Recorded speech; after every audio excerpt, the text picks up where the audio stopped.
오늘 오전에 하나님의 말씀은 마태복음 24장 마태복음 24장 9절로부터 14절까지 보도록 하겠습니다. 찾으신 줄 알고 제가 받들어 읽겠습니다. 9절부터입니다. 그때 사람들이 너희를 고난받도록 넘겨주며 죽이리라. 또 너희는 내 이름으로 인하여 모든 민족에게 미움을 받으리라. 그때는 많은 사람이 실족하게 될 것이며 서로 잡아서 넘겨주고 서로 미워하겠으며 또 많은 거짓 선지자가 일어나서 많은 사람을 미혹하리라. 불법이 성행함으로 많은 사람의 사랑이 식어지리라. 그러나 끝까지 견디는 자는 구원을 받으리라.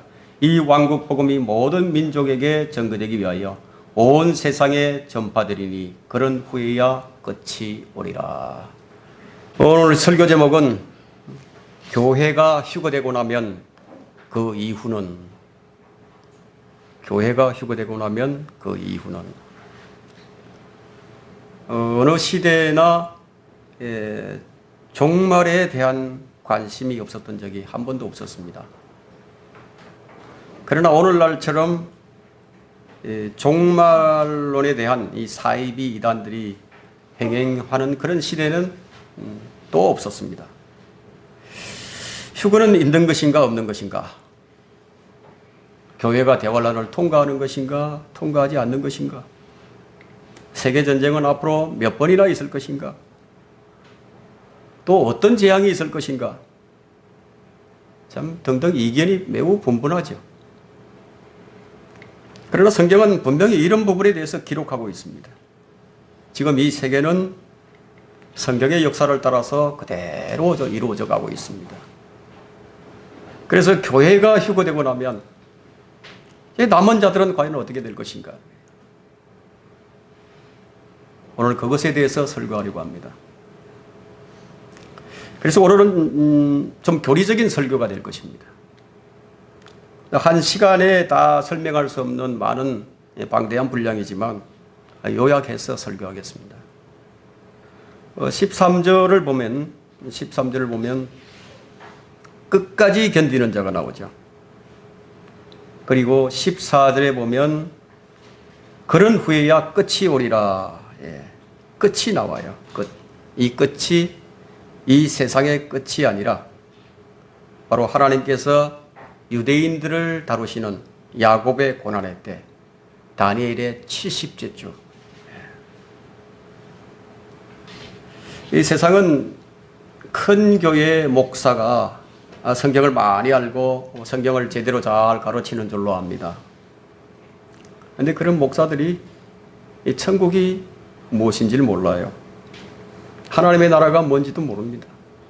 근데 하늘나라가 어디 있는지, 지옥은 어디 있는지 잘 몰라요. 또 그들이 아는 것이 전부 제각각입니다. 일관성이 없습니다. 그래서 교인들은 뭐가 뭔지도 모르고 그냥 목사가 말하면 그것이 양식인 줄 알고 그것이 독인 줄도 모르고 먹어요. 교회가 휴거되고 나면은 그럼 휴거되지 못한 자들은 어떻게 되는 것이냐? 뭐 어떤 사람이 휴거될까? 교회 다니는 사람이 휴거되는 것이 아니라 하나님의 아들들이 휴거됩니다. 요한복음 1장 12절에는 누구든지 그를 영접하는 자들에게는 하나님의 아들들이 되는 권세를 주신다고 하셨는데, 그 말씀대로 누구든지 주 예수 그리스도를 자신의 개인의 구주로 영접한 사람은 어떻게 사는 것과는 상관없이 휴거됩니다. 그렇다고 막 살아도 된다는 말이 아니에요. 진짜 그리스도인은 막 살지 않아요. 진짜 끝없는 사람이라면 어떻게 사느냐? 여러분 히브리서 9장 14절을 한번 펼쳐보세요. 9장 14절에 보면요, 하물며 영원하신 성령을 통하여 흠없는 자신을 하나님께 드린 그리스도의 피가 어찌 너희 죽은 행실에서 너희 양심을 정결케 하여 살아계신 하나님을 섬기게 하지 못하겠느냐? 그리스도의 피가 뿌려진 사람, 그리스도의 피가 뿌려져 있는 사람은 막 살지 않아요. 그리스도인은 그리스도 안으로 침례를 받아서 이미 한 몸이 됐어요. 그리스도와 한 몸. 그래서 교회는 그분의 몸이에요. 우리는 그 몸의 지체들입니다. 그러면 머리 대신 주님, 교회의 머리 대신 주님께서 이제 우리를 부르러 오신다. 공중에서 우리를 부르신다. 그럼 그 몸인 교회가 이 땅에 남아있을 수가 없죠. 그리스도인답게 살지 못했다 하더라도 자, 우리 썩을 몸, 우리 이 죽을 몸을 변화시켜서 데려가신다. 물론 막 살았던 사람들은 그리스도의 심판석에서 책망하시겠지만 그 몸을 그냥 내버려 둘 수가 없는 거예요. 그래서 어떻게 사느냐에 따라서 휴거되는 것이 아니고 복음을 헛되이 믿지 않았다면 휴거되는 거예요. 복음을 헛되이 믿지 않았다면. 주 예수 그리스도를 개인의 구주로 헛되이 믿지 않았다면요. 헛되이 믿지 않았다면 이것은 100% 휴거 조건입니다. 그런데 문제는 구원받은 자들을 찾기가 쉽지 않다는 것이에요. 왜냐하면 구원이 뭔지를 성경에 의해서 실제적으로 가르쳐주는 교회도 거의 없고 뭐 혹여 가르쳐준다고 하더라도 예수 그리스도를 온 마음으로 믿는 자들이 너무 적기 때문에 마음으로 온전히 믿어서 거듭났다면 휴거가 되겠지만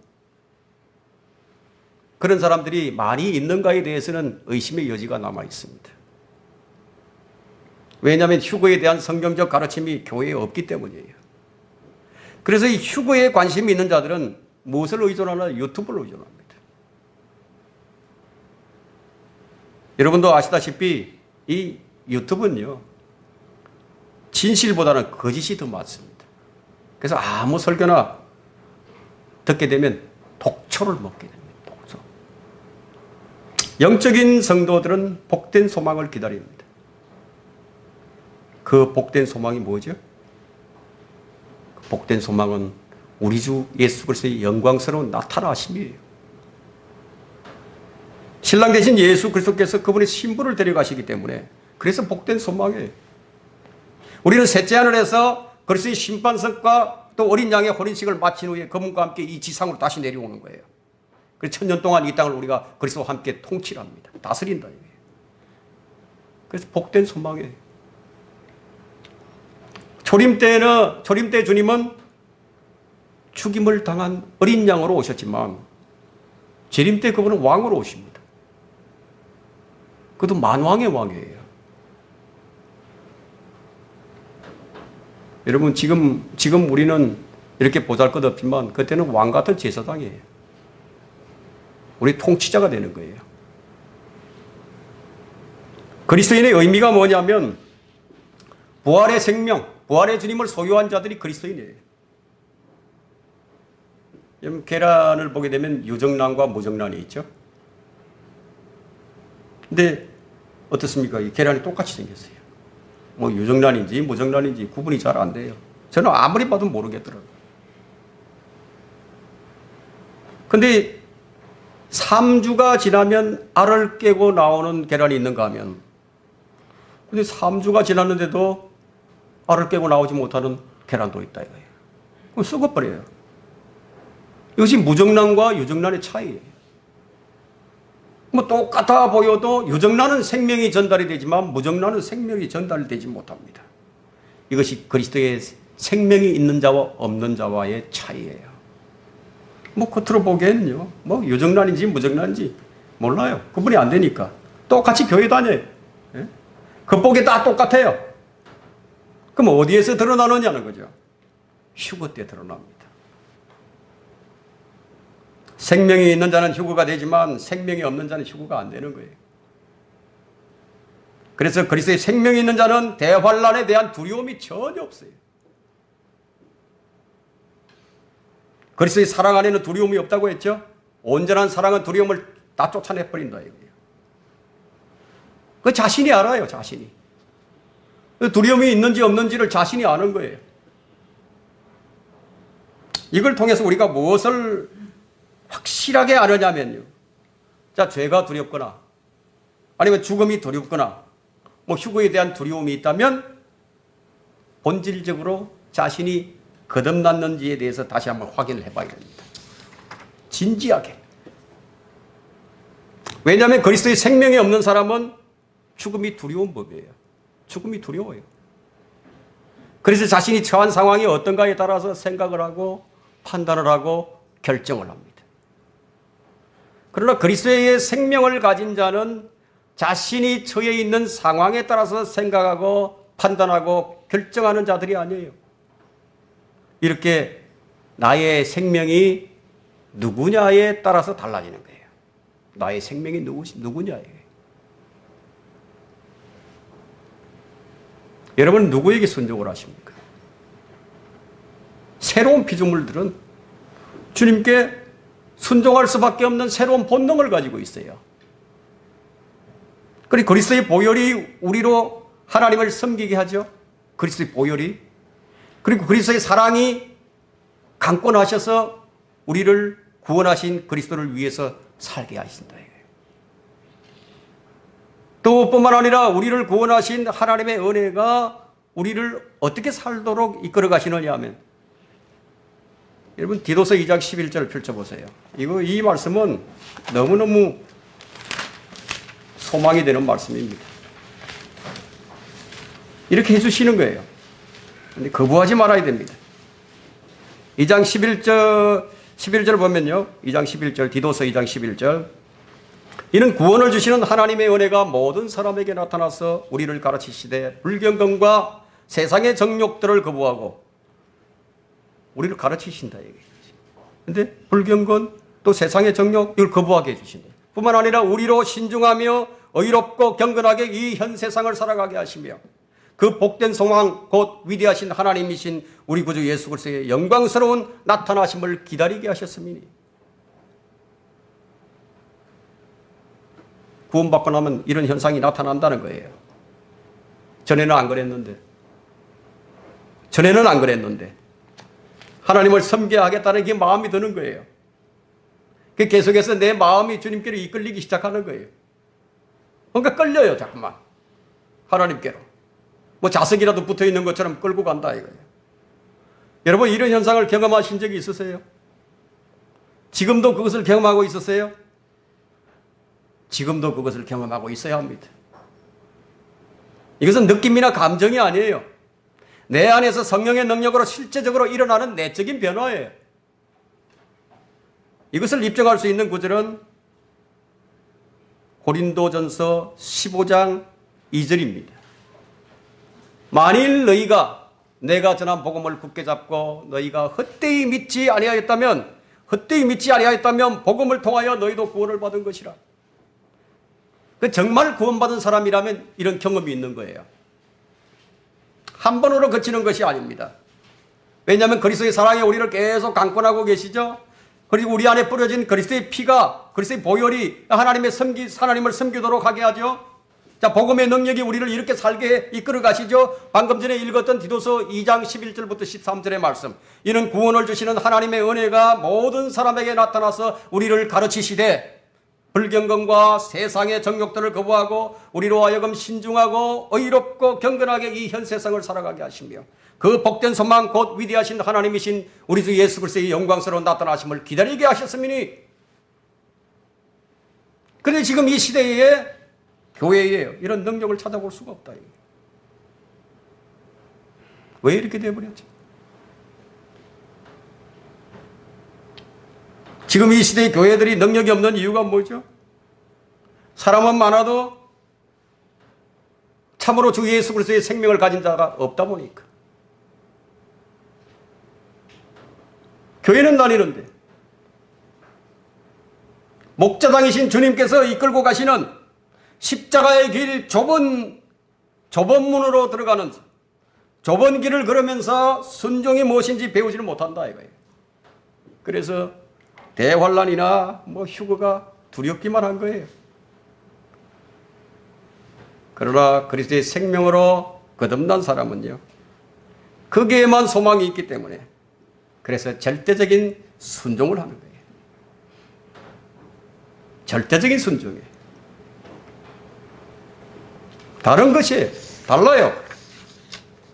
오늘 이 말씀을 들으시면서 심각하게 생각해 보셔야 됩니다. 다른 사람과 같이 헌금도 할 수 있고 다른 사람과 같이 예배도 드릴 수 있어요. 그러나 자기 부인을 통해서 그리스도의 보혈의 능력이 무엇인지, 그 능력의 삶이 무엇인지 정말 모른다면 자신이 그리스도 안에 있는지 한번 점검을 해봐야 한다는 겁니다.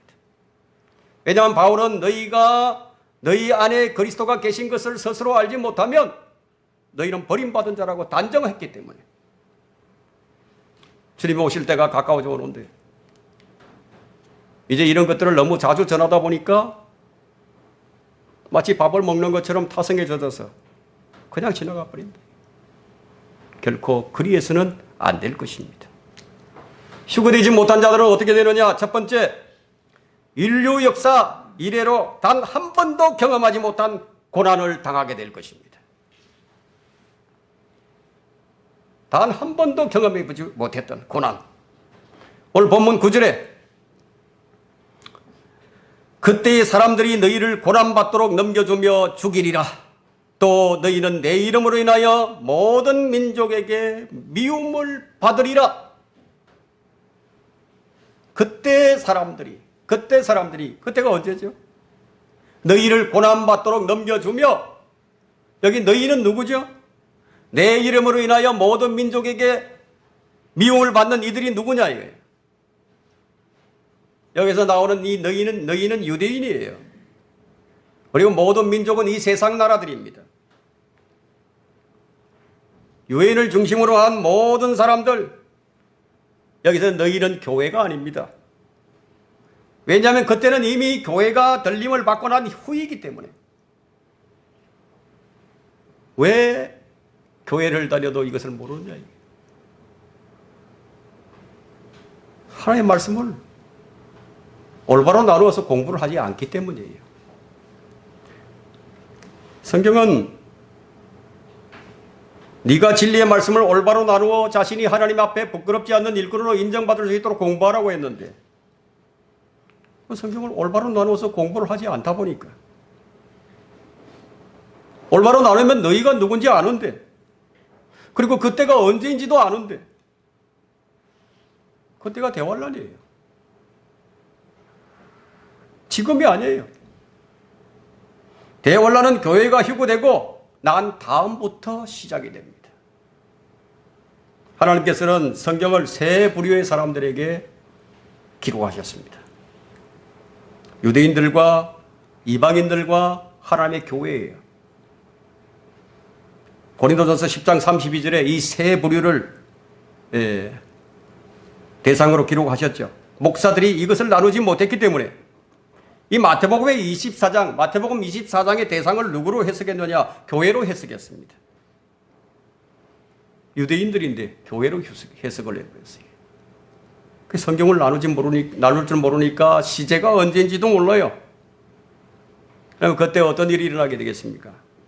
바로 이 9절이죠. 그때 많은 사람들이 실족할 것이며 서로 잡아서 넘겨주며 서로 미워하겠으며 사랑이 없어져 버려요. 사랑이 없어요. 이런 일들이 일어난다는 것입니다. 그때는 지금이 아니고 대환란 때입니다. 이것을 모르니까 유튜브에 종말론이 난무합니다. 온갖 사설 이단들이 난무합니다. 마치 교회가요 대환란을 통과해야만 하는 것처럼 그렇게 가르치는 거예요. 그때 많은 사람들이 서로 미워하고 서로 잡아 넘겨준다고 했는데 어떻게 서로 잡아서 넘겨주고 미워하는가? 그럼 그렇게 해야만 하는 이유가 무엇인가 하는 거예요. 왜 그렇게 되죠? 왜 그렇게 하죠? 살기 위해서.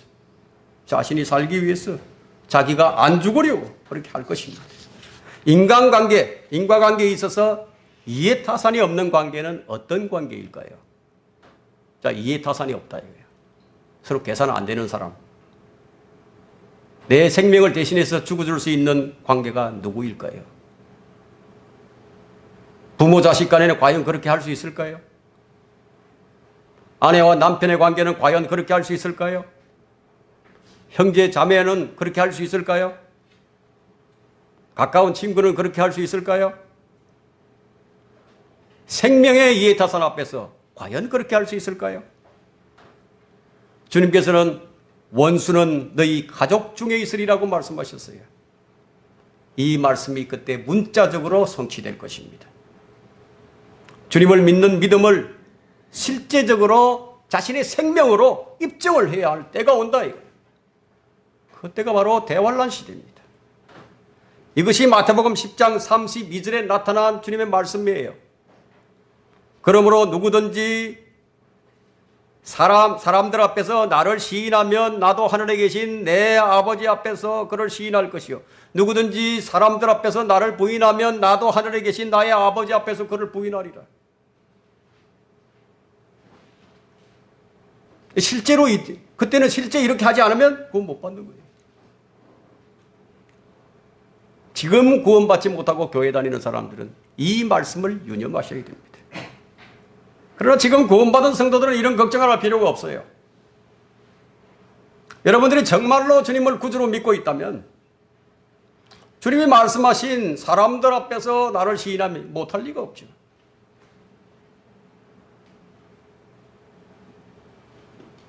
이 말씀 앞에서 부끄럽지 않게 신실하게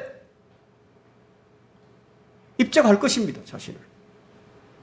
주님이 나의 주가 맞다면, 주님이 맞다면 나의 가치는 주님이 될 것입니다.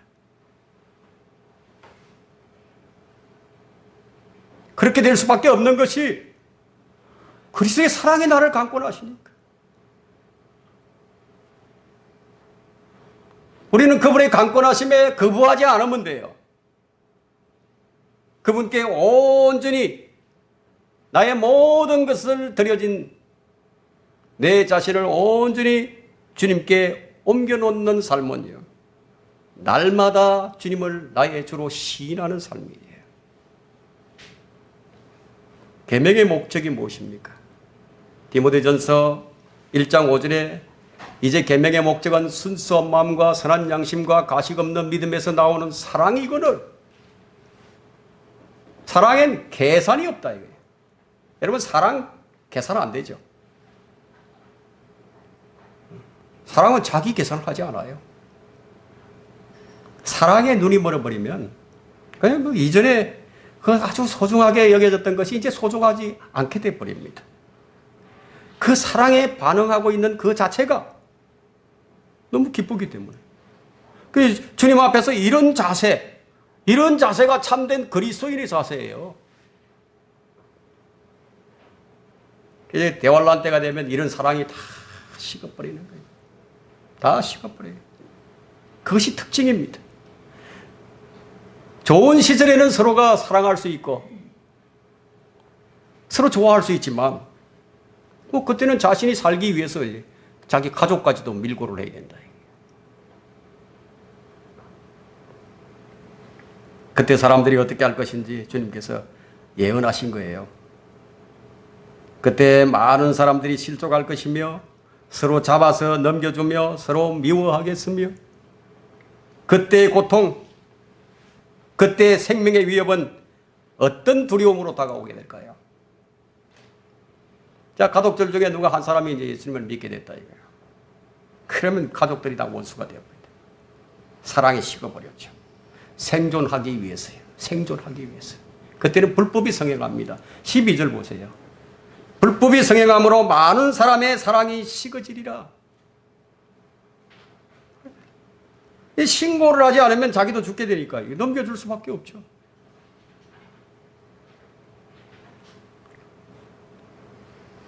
죽음 앞에서 인간의 가치가 다 무너져 버려요. 휴거되지 못한 자들은 어떻게 되느냐? 두 번째, 끝까지 견뎌야 구원을 받게 됩니다. 13절에요. 그러나 끝까지 견디는 자는 구원을 받으리라. 구원받을 수 있는 길이 뭐 전혀 없는 것은 아니에요. 예, 있어요. 구원받을 수 있어요. 이제 남은 사람들이 어떻게 해야 하는가? 교회가 휴거되고 난 다음에 근데 끝까지 견뎌야 된다. 끝까지. 7년 동안 견뎌야 된다. 지금은 우리가 믿으면 되죠. 지금은 우리가 견딜 필요가 없어요. 그럼 그때는 상황이 달라져 버립니다. 하나님의 경륜이 탁 바뀌어 버렸어요. 이 14절을 보게 되면 우리가 꼭 유념해야 할 단어가 있는데 그건 뭐냐면 왕국복음이에요. 왕국복음. 자, 이 복음은 하나님의 은혜 복음이 아니고 왕국복음이에요. 지금 우리가 사는 이 시대는 왕국복음의 시대가 아니죠. 지금은 교회가 지상에 있는 은혜의 복음의 시대, 구원의 시대예요.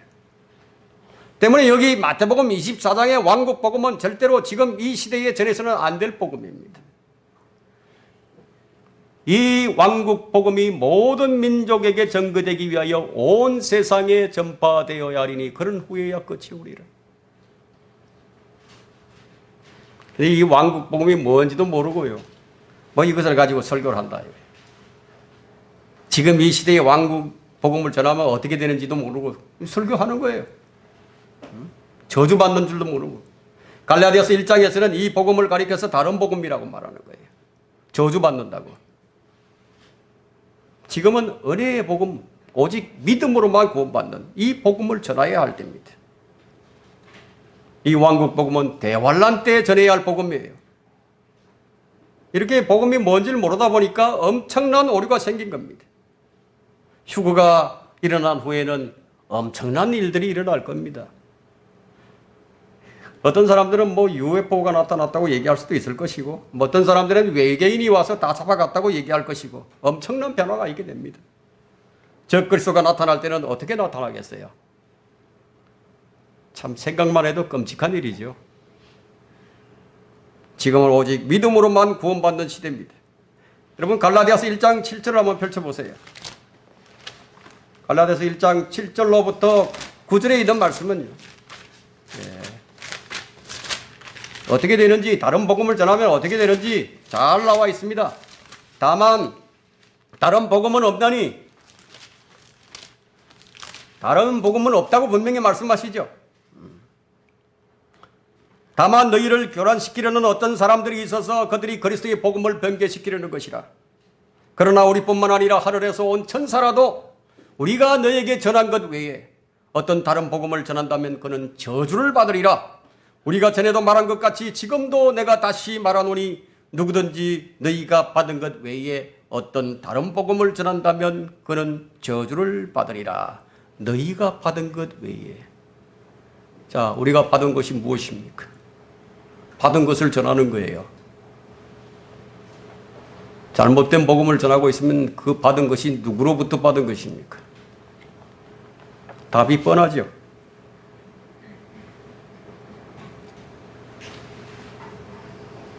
지금 이 시대는 그리스도의 복음을 전하는 그런 시대입니다. 그럼에도 그리스도의 복음을 변질시키는 자들이 있는 거예요. 그럼 그리스도의 복음을 변질시키는 이유가 있을 거 아닙니까? 왜 복음을 변질시키죠? 다만 너희를 교란시키려는 것이라고 말씀하죠. 무슨 말이냐면 어떤 복음이 맞는지 헷갈리게 만든다는 거예요. 자, 이 말씀대로 지금 많은 사람들이 복음에 대한 오해가 있는 겁니다. 지금은 그리스도의 복음이 아니면 그것이 성경에 나와 있다 하더라도 그것은 다른 복음이 됩니다. 성경에는 천국 복음과 하나님의 은혜의 복음인 그리스도의 복음과 영원한 복음이 있어요. 사도 바울이 전한 복음이 바로 그리스도의 복음입니다. 고린도전서 15장 3절부터 5절에는 내가 받은 것을 먼저 너에게 전달하였나니 이는 성경대로 그리스도께서 우리들의 죄들로 인하여 죽으시고 장사되셨다가 성경대로 셋째 날에 살아나셔서 게바에게 보이시고 그 후에 12 사도에게 보이신 것이라. 오직 이 사실을, 이 말씀을 사실로 믿음으로 구원받는다. 여기에는 단 하나의 행위도 포함될 수 없습니다. 오직 믿음으로 하나님의 은혜로만 구원을 받게 됩니다. 우리는 다만 입으로요, 마음으로 믿고 입으로 시인하면 되는 거예요. 이 복음은 왕국 복음과 다른 것이에요. 근데 이 마태복음 24장 13절에서는 그러나 끝까지 견디는 자는 구원을 받으리라. 이것이 왕국 복음입니다. 믿고 그것으로 끝나는 것이 아니라 끝까지 견뎌야 된다. 하나님의 계명과 예수의 증거를 다 가지고 있어야 한다. 휴거되지 못하고 남은 사람들은요, 계시록 14장 12절을 보게 되면 여기에 성도의 인내가 있으며 그때는 많은 인내를 필요로 합니다. 성도들이 인내로서 견뎌야 된다. 여기에 성도의 인내가 있으면 여기에 하나님의 계명들과 예수의 증거를 가진 자들이 있느리라고 하더라. 그래서 인내로서 끝까지 견뎌야 된다.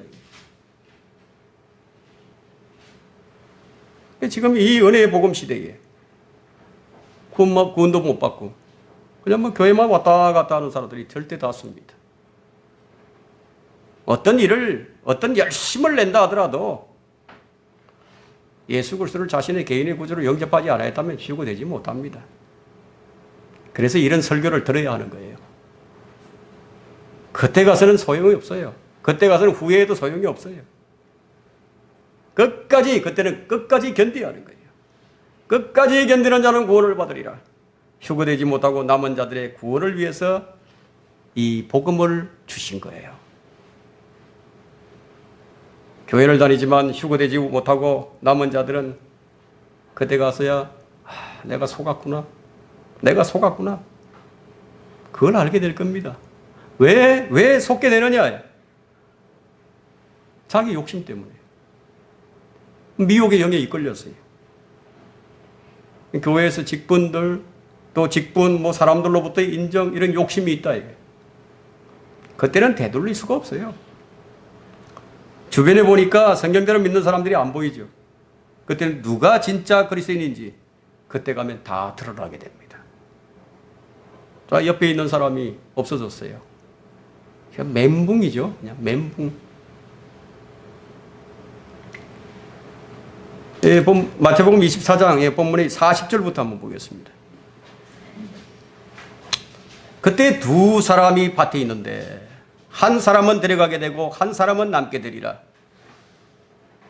41절에 두 여인이 맷돌을 갈고 있다가 한 사람은 데려가게 되고 한 사람은 남게 되리라. 42절에 그러므로 깨어 있으라. 어떤 시간에 너희의 주께서 오실는지 너희가 알지 못하기 때문이라. 이 말씀이 휴거에 대한 말씀이에요. 휴거되지 못하고 남는 자들은 이 대환란을 통과해야 됩니다. 하나님의 계명을 지켜야 되고요. 중도 포기하면 그 끝이에요.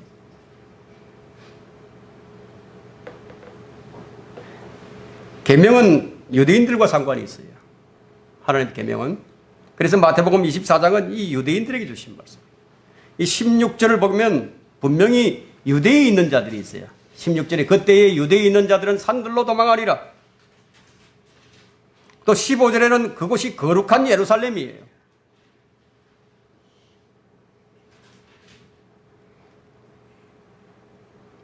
그리고 지금의 우리와는 아무 상관이 없어요. 지리적으로나 시제로나 아무 상관이 없어요. 마태복음 24장은 분명히 유대인들을 대상으로 한 대환란 때를 말씀하고 있는데 왜 사람들이 혼란스러워하느냐 이게요. 아까도 말씀드린 것처럼 말씀을 올바로 나누지 못하기 때문입니다.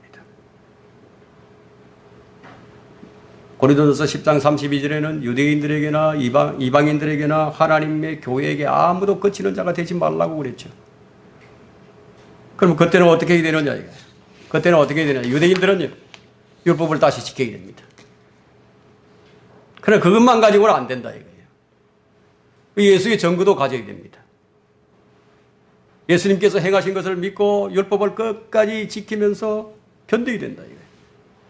이때 이제 야고보서의 말씀이 딱 들어맞게 됩니다. 휴거되지 않은 사람은 지금처럼 오직 믿기만 하면 되는 게 아니라 전도서 12장 13절과 14절에는 전도서의 결론이 딱 나와 있죠. 전체 일의 결론을 들을지니 하나님을 두려워하고 그의 계명들을 지키라. 이것이 사람의 모든 의문이 이는 하나님께서 선이든 악이든 모든 행위와 모든 은밀한 것들을 심판하실 것입니다. 왜 요즘 목사들은 성경에 일관성이 없는가? 왜 다들 다르게 말을 하고 있는가? 성경을 올바로 나누어서 공부하라고 했는데 올바로 나누지 않기 때문에 교란시키는 일만 하고 있는 거예요. 교란시키는 거예요. 성경은 성령의 감동으로 기록된 것이 분명하지만 그 대상이 똑같지 않습니다. 시대도 다르고 대상도 달라요. 이것을 구분하지 못하다 보니까 복음을 교란시키는 일만 하는 거예요. 조금 전에 전도서 12장 13절과 14절을 읽었는데 그들은 분명히 율법을 지켜야 하고 그런 와중에 주님의 정거를 가져야 합니다. 언제까지? 주님의 지상 재림 때까지. 주님께서 이 세상에 오시면 이 세상을 정복하십니다. 그리고 심판하시고 민족들을 심판하시고 천년왕국을 세우실 것입니다. 세상을 정복하는 전쟁이 계시록 19장에 나오는 아마겟돈 전쟁입니다. 계시록 19장 19절부터 21절을 펼쳐보겠습니다.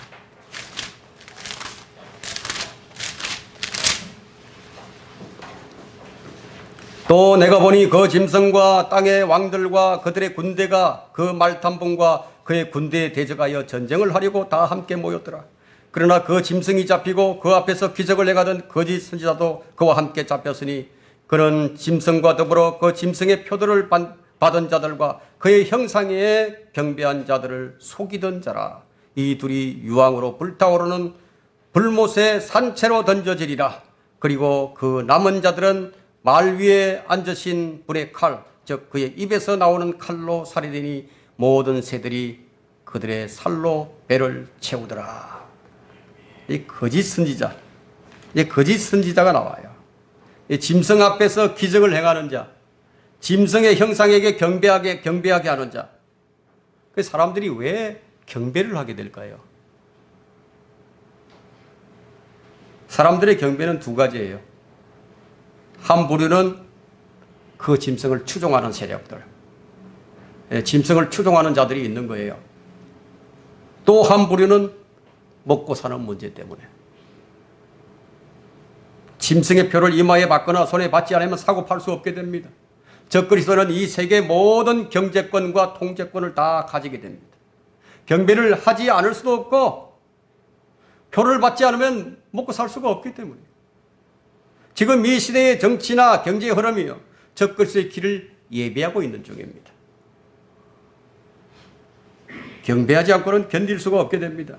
왜냐하면 계시록 13장 8절에는 이런 말씀이 있습니다. 세상의 기초가 놓인 이래로 죽음을 당한 어린 양의 생명의 책에 그 이름이 기록되지 못하고 남은 자들은, 기록되지 못하고 땅에 사는 모든 자는 그에게 경배할 것이라. 경배하는 거예요. 휴거되지 못하고 이 땅에 남는 자들이 하지 말아야 할 일이 바로 이것이에요. 주님은 적그리스도에 대해서 예언하시기를 요한복음 5장 43절에 내가 내 아버지의 이름으로 왔으나 너희가 나를 영접하지 아니하노다. 만일 다른 자가 자기 이름으로 오면 너희가 그를 영접하리라. 사람들은 열광할 겁니다. 적그리스도의 등장을 열광할 겁니다. 인간의 가치로 보게 될 때요, 짐승과 거짓 선지자의 행태는 어떻게 나타나느냐? 가장 고상한 인간이에요. 가장 위대한 인간으로 나타납니다. 경배받을 만한 모습으로 나타나는 거예요. 이 시대 최고의 가치인 인본주의로 무장한 슈퍼스타가 나타납니다. 슈퍼스타. 지금 이 시대의 라오디게아 교회들이 그쪽으로 가고 있는 거예요. 주님께서 행하신 그 모든 가치는 다 사라져버리고 인간의 가치밖에 남지 않았습니다. 인간의 가치가 최고조에 이르렀을 때 주님께서 그들을 멸하러 오실 거예요. 남은 자들은 그때까지 죽기까지 믿음을 지켜야 하는 거예요. 죽기까지. 휴거되지 못한 자들은 어떻게 되느냐? 세 번째는 끝까지 짐승의 표를 받지 않아야 하고 끝까지 그 짐승의 형상에게 경배하지 않아야 합니다. 여러분 계시록 14장을 한번 펼쳐보십시오. 14장의 9절부터 12절까지 제가 읽겠습니다.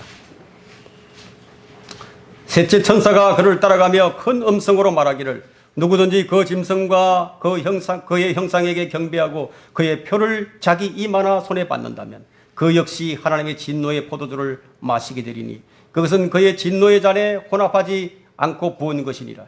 또 그 사람은 거룩한 천사들의 면전과 어린 양의 면전에서 불과 유황으로 고통을 받으리니 그 고통의 연기가 영원 무궁토록 올라가리라.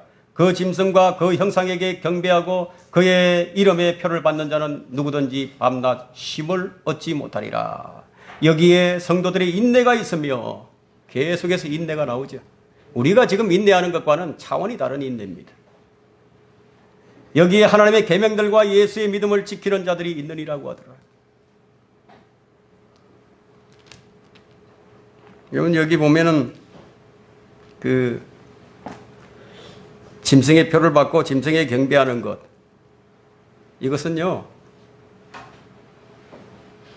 사망에 이르는 죄예요. 요한일서 5장 16절 17절을 보게 되면 사망에 이르는 죄가 있고 사망에 이르지 않는 죄가 있습니다. 이 사망에 이르는 죄가 뭐냐? 이 짐승의 표를 받았다.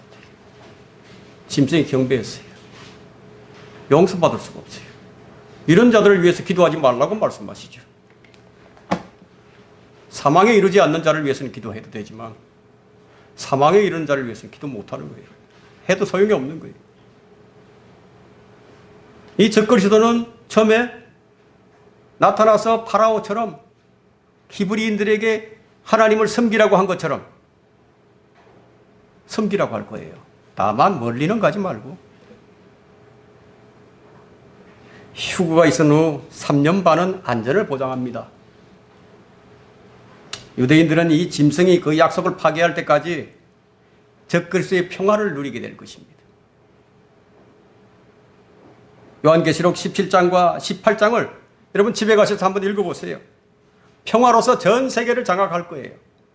군사, 정치, 경제, 문화, 언론, 법률 완전 다 장악합니다. 돈이 있어도 짐승의 표가 없으면 살 수가 없어요. 모든 매매는 짐승의 표로 매매합니다. 그때 아이들이 배고파서 울면 어떻게 할까요? 부모가 어떻게 할까요?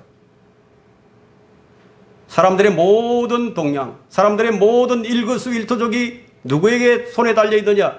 누구의 손바닥에 있느냐? 적그리스도의 손바닥에 다 있다. 이게 데이터베이스가 있어요. 모든 데이터베이스가 적그리스도 손에 있다. 이게. 무엇을 하든지 어디에서 무엇을 하든지 짐승의 표를 받은 사람은 모두가 다 통제됩니다. 그래서 마태복음 24장 19절에는 그날에는 아이벤 자들과 젖먹이는 자들에게 화 있으리라. 화가 있다 이거예요.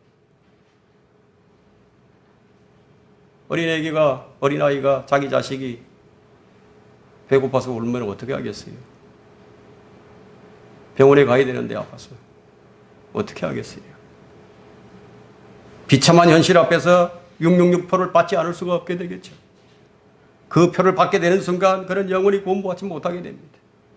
이런 고난들이 휴거되지 못하고 남은 자들에게 다가올 대환란입니다. 그때 적그리스도는 최고의 존엄이 될 거예요. 그 자신만 선하고요. 그 자신만 의롭고 이것을 인정하지 않으면 안 되는 거예요.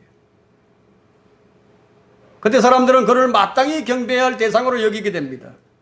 그가 행하고 있는 놀라운 기적, 그가 행하는 놀라운 기적, 표적들, 하늘에서 불을 끌어내린다.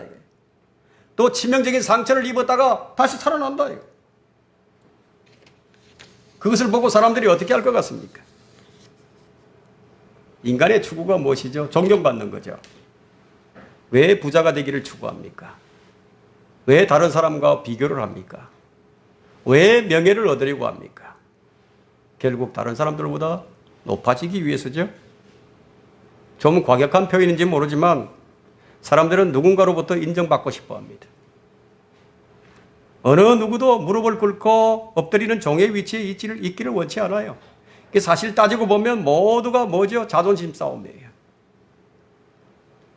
아무리 그때는 자존심 세우려고 해도요. 고상한 척 해도 몸이 아픈데 어떻게 견딜 수 있겠어요? 몸이 아픈데. 몸이 아프면 체면이고 뭐고 다 없어져요. 지금 이번 코로나19 이 사태가 보여준 한 단면이죠. 전 세계가 전부 문을 다 걸어 잠궈 버렸다. 자신이 죽게 되면 체면이고 뭐고 다 없어져 버립니다. 경배하지 않으면 죽는 거예요. 병원에 갈 수도 없고 약을 구할 수도 없어요. 그때 구원받으려면 끝까지 견뎌야 된다. 이게. 부모, 형제가 자식이 원수가 되는 그런 세상, 그 때가 온다 이거예요. 대환란 때는 너희 원수는 가족 중에 있을 것이라고. 그러나 지금은 누구든지 주님께서 우리를 대신해서 죽으시고 장사되셨다가 3일 만에 다시 살아나신 것을 마음으로 믿으면 됩니다. 하나님께서 우리를 향하신 그의 사랑과 그의 은혜를 확정하신 것을 믿기만 하면 됩니다. 근데 사람들이 어떻게 믿어야 할지를 몰라요. 주님을 믿으면 되는데. 주님을 주님으로 고백하는 것이 뭘 의미하는지 아세요? 양립이 안 되는 거예요. 주인이 바뀐다 이거예요. 주인이. 죄의 종이었던 자가 하나님의 종으로 바뀌는 거예요. 이것이 주님을 주로 부르는 것입니다. 이것이 바로 경배예요. 죄의 종이었을 때는 죄가 나를 책임졌어요. 자, 우리가 주님을 주님으로 고백한다. 주님을 주로 고백한다는 것은 주님이 나의 주인이 되신다. 주님께서 끝까지 나를 책임지신다는 거예요. 그런 의미가 있는 거예요. 높임을 받아야 할 대상이 주님 한 분임을 마음으로 인정하고 우리가 고백한다. 경배예요, 이것이. 마귀는 이걸 못하게 막는 거예요. 철저하게 막는 거예요. 유혹도 하고 미혹도 합니다. 여러분 생각 속에 여러분 자존심을 지키도록, 여러분을 세우도록 계속 속삭이는 거예요. 네가 세워져야 한다고. 그래서 자존심 지키는 일을 계속하게 만드는 거예요. 여러분이 구원받았다 할지라도 순간순간 주님을 주로 고백하지 않는다면 지금 자신을 채우고 있는 중입니다. 내가 땅 위에 화평을 주러 온 줄로 생각지 말라 이거예요. 나는 화평을 주러 온 것이 아니라 칼을 주러 왔노라.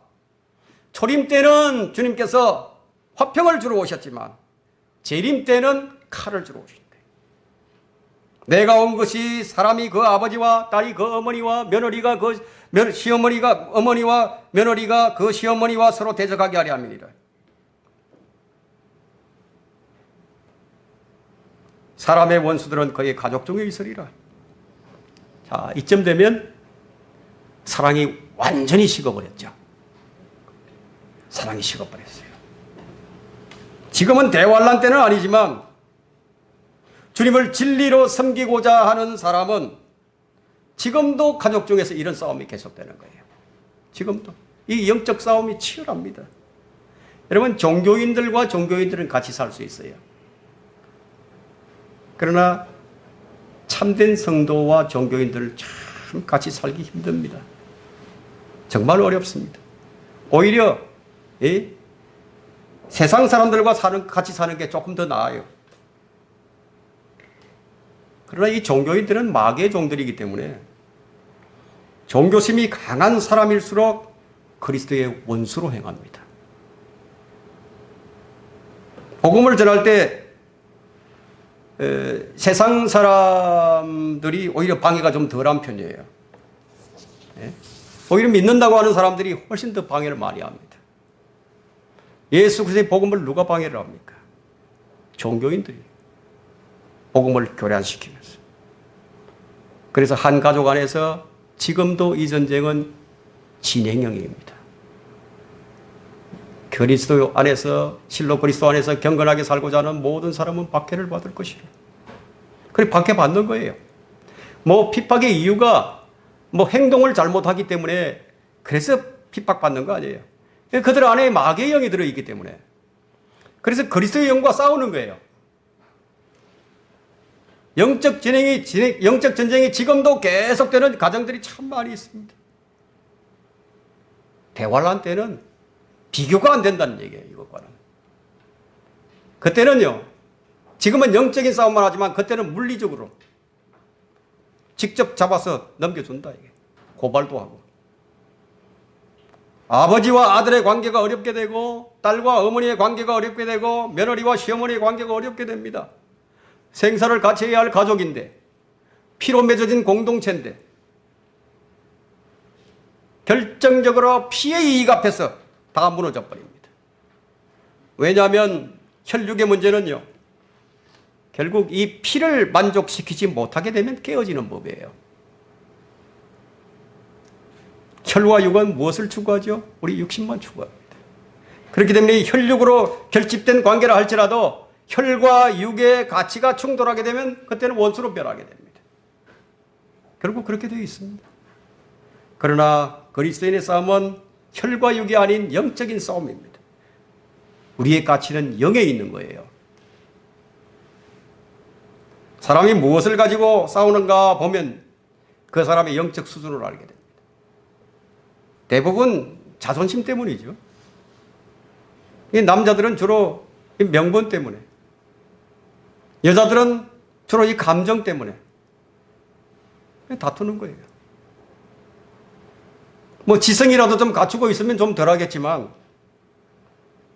영성을 갖추지 못하면 영적인 싸움 못합니다. 그리스도인의 싸움은 세상을 거부하는 싸움이에요. 내 안에 있는 죄와 싸워야죠. 밖으로는 이 주님을 향한 원수들과 싸우게 된다. 그 그리스도인은 이 세상을 얻기 위한 싸움을 하지 않습니다. 지금 휴거가 우리 눈앞에 다가오고 있습니다. 지금 구원받지 못했다면 그때는 믿음을 지키기 위해서 직장도 재산도 부모도 생명도 다 잃을 수 있다. 휴거되지 못하면 대환란 때에는 그래야 한다. 그러나 지금 주님을 믿으면 그런 일은 없다 이거예요. 그런데 지금도 자기 자신만 붙들고 있는 사람은 대환란 때 적그리스도를 대항해야 하고 죽음을 불사해야 합니다.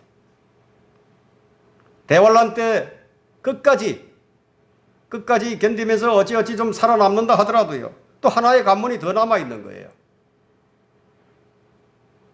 그래서 마태복음 25장을 가게 되면 마태복음 25장 32절을 보게 되면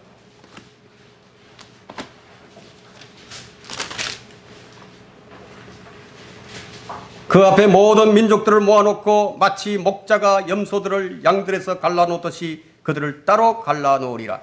이게 민족의 심판이에요. 대환란 끝에 주님께서는 모든 민족들을 심판하실 것입니다. 그 34절을 보게 되면 왕이 그 오른편에 있는 사람들에게 말하기를 오라 내 아버지의 복을 받은 자들아 세상의 기초가 놓인 이래로 너희를 위하여 준비한 그 왕국을 이어받으라. 그 심판의 기준이 무엇인가 하면 35절에 나옵니다. 이는 내가 굶주렸을 때 너희가 먹을 것을 주었으며 내가 목마를 때에 마실 것을 주었고 내가 나그네였을 때 대접하였고 또 36절을 보면 헐벗을 때에 입혀 주었으며 내가 병들었을 때 문안해 주고 내가 감옥에 갇혔을 때 찾아와 주었습니다. 이때는 유대인들에게 한 것이 주님께 한 것이 됩니다. 유대인들은 주님의 육신의 형제들이죠. 대환란 때 심판을 받지 않으려면 666표를 받지 않아야 하고요. 짐승의 형상에게 경배도 하지 않아야 하고 끝까지 살아남아야 하는 겁니다. 그리고 유대인들이 굶주리게 되면 먹을 것을 갖다 주어야 하고 헐벗는 것을 보게 되면 입을 것을 갖다 줘야 된다. 그들을 도와야 할 뿐만 아니라 적그리스도의 표를 받거나 그 형상에게 절을 단 한 번이라도 하면 지옥 간다. 그때는 실제로 구원의 문이 좁은 문이에요. 실제로. 많은 사람들이 끝까지 견디지 못해서 실족하게 될 것입니다. 교회가 휴거되고 나면 그때부터는 야곱의 고난의 때로 들어갑니다. 그래서 예레미야 30장 7절에는 오 슬프도다 슬프도다 그날이 크므로 어떤 때도 그와 같지 아니하나니 그날은 야곱의 고난의 때라. 그러나 그는 그 고난에서 구원을 받으리라.